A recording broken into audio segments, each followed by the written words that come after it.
सोमवीर युद्धवीर सिंह जी, वह हमारे विधायक, वह सांगवान खाप के प्रधान सोमवीर सांगवान, वह सम्मानित मंच और मेरी माता और बहन और युवा साथियों, भाइयों, आज जो ये सम्मेलन हरियाणा में जो आयोजक करता है उनको बहुत धन्यवाद देता हूँ कि बहुत ही बढ़िया शुरुआत है और अपने समाज को जरूरत है आज बुराइयों को दूर करने के लिए आगे आए, क्योंकि अपने समाज में बुराई अब बढ़ चढ़ कर बोल रही है, युवा नशे में है और अपना समाज भी टूटने जा रहा है।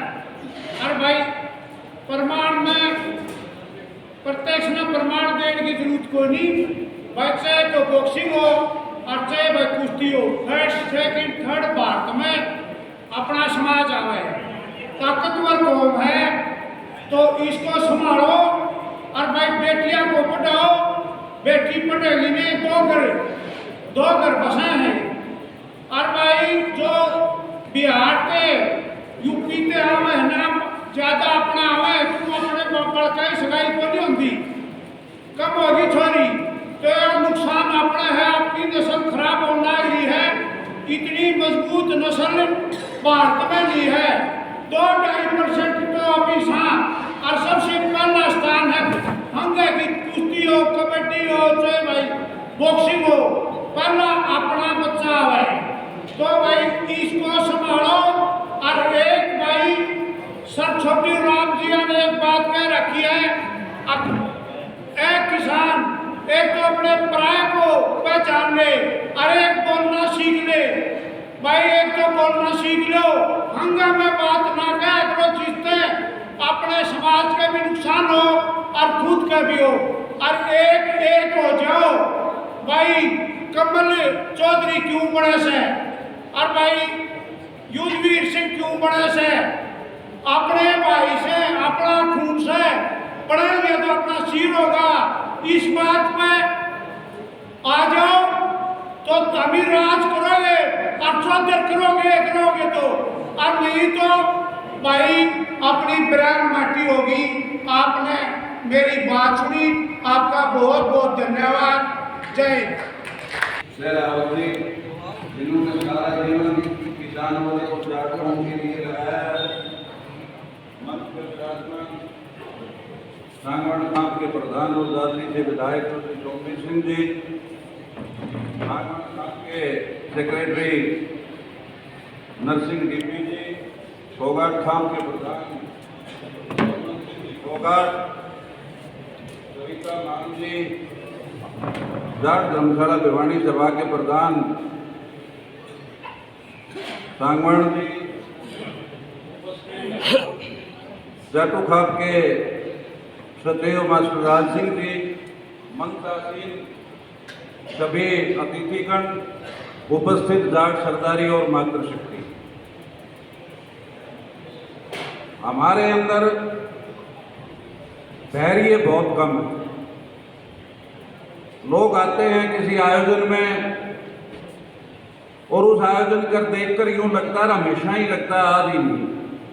अब जो मुख्य वक्ता है, जैसे आज के मुख्य वक्ता बहुत ही संघर्षशील और ज्ञानी हमारे समाज के व्यक्ति चौधरी युद्धवीर सिंह जी, तो यूं लगता है कि आते ही उनको बुला देना चाहिए, क्योंकि बहुत सारे लोग जा चुके हैं। तो ये धैर्य हमें रखना चाहिए, हमारे साथ आने वाले लोगों को भी ये कहना चाहिए, अगर हम किसी प्रोग्राम में आए हैं तो कुछ लेकर के जाएं, और लेकर के वही जाएगा जो सुनेगा। तो आज ये जो आयोजन किया गया, इसके आयोजक हमारे छोटे भाई करमवीर को हम बधाई देते हैं, उनका धन्यवाद करते हैं। इस समाज के बुराइयों के बारे में बहुत सारी चर्चाएं हुई, सारी बुराइयों के बारे में हम सबको पता है, और उनका ख़त्म करने का एक ही तरीका है कि उसकी शुरुआत, उनको ख़त्म करने की शुरुआत हम अपने घर से करें। समाज में हम तभी जा पाएंगे जब हम अपने घर से उनको ख़त्म करेंगे। दूसरी बात, सबसे ज़्यादा जोर नशे पर दिया जा रहा है। तो नशे का कारण बहुत सारे हो सकते हैं, लेकिन एक सबसे बड़ा कारण बेरोजगारी है। और समाज में रोजगार के लिए और इस समाज के उत्थान के लिए हमारी कौम को, जो हमारे समकक्ष कौमों को आरक्षण मिला हुआ है, तो हमारी कौम को भी प्रदेश में और केंद्र में आरक्षण की आवश्यकता है। इस विषय पे हम सबको, हमारे संगठन भले ही अलग अलग, हम भले ही अलग अलग फील्ड में काम करते हों, लेकिन सबको एकजुट होकर के ये लड़ाई उन्हें लड़नी पड़ेगी ताकि हमें आरक्षण मिले। बहुत सारे लोग यूँ कह देते हैं अब सरकार नौकरियां खत्म कर रही है, आरक्षण की आवश्यकता नहीं है। नौकरियां खत्म हो रही हैं, बहुत छोटी छोटी नौकरियां खत्म हो रही हैं। बेसिक जो इस देश को, सरकार को चलाने वाली लॉबी होती है आईएएस और आईपीएस में, आईआईटी में एडमिशन, नीट में एडमिशन, बहुत बड़ी संस्थाओं में बहुत बड़ी हमारी भागीदारी हमारे समकक्ष जातियों के तुलना में रुक जाती है। आज हमें राजस्थान में 1999 में आरक्षण मिला, उसके बाद पिछले 20, 22, 23 साल में राजस्थान के हमारी कौम के जाट वर्ग के कितने बच्चे आईएएस और आईपीएस हुए, कितने बच्चे डॉक्टर और इंजीनियर बने, तो इस विषय पे भी गौर करना होगा। इसके साथ साथ जाट आरक्षण आंदोलन से ही उपजी हमने एक जाट सेवा संघ का गठन किया, जिसके अधीन रोहतक के जसैया में 8 करोड़ रुपए की लागत से 25 एकड़ भूमि ली, जिसमें छोटूराम धाम का निर्माण किया जा रहा है। उस छोटूराम धाम का निर्माण किस लिए किया जा रहा है, उसका क्या उद्देश्य है, मैं 1 मिनट में संक्षिप्त में आपको बताना चाहूँगा। आजकल स्कूल, कॉलेज, शिक्षण संस्थाएं जगह जगह शहर में उपलब्ध है। एक वक्त था चौधरी छोटूराम जी ने भी शिक्षा पर ध्यान देने के लिए 1913 में सबसे पहले जाट स्कूल की स्थापना की। आज स्कूल कॉलेज तो हैं, लेकिन नौकरियों में और आगे बढ़ने के लिए बहुत बड़ा कंपटीशन है, उसके लिए बहुत बड़ी कोचिंग की आवश्यकता है। और कोचिंग के लिए हमारे समाज के जो गरीब परिवार हैं, जिनके पास जमीन भी सीमित रह गई है और दूसरे रोजगार के साधन भी नहीं है, वो अपने बच्चों को दिल्ली, मुखर्जी नगर, कोटा और सीकर में महंगी कोचिंग नहीं दिलवा सकते। तो उसके लिए हमने लक्ष्य रखा है कि हम अपने गरीब, हमारे समाज के गरीब बच्चों को निःशुल्क कोचिंग देंगे। स्पोर्ट्स में बच्चे जो टैलेंटेड हैं, इंटेलिजेंट है, लेकिन सुविधाओं के अभाव में, खर्चे के अभाव में वो अगली सीढ़ी तक नहीं पहुंच पाए, तो उनको सभी साधन मुहैया करवाएंगे। इसके साथ साथ व्यापार में जाने के लिए, कृषि को तकनीकी रूप से लागू करने के लिए भी वहाँ सुविधाएं उपलब्ध की जाएंगी।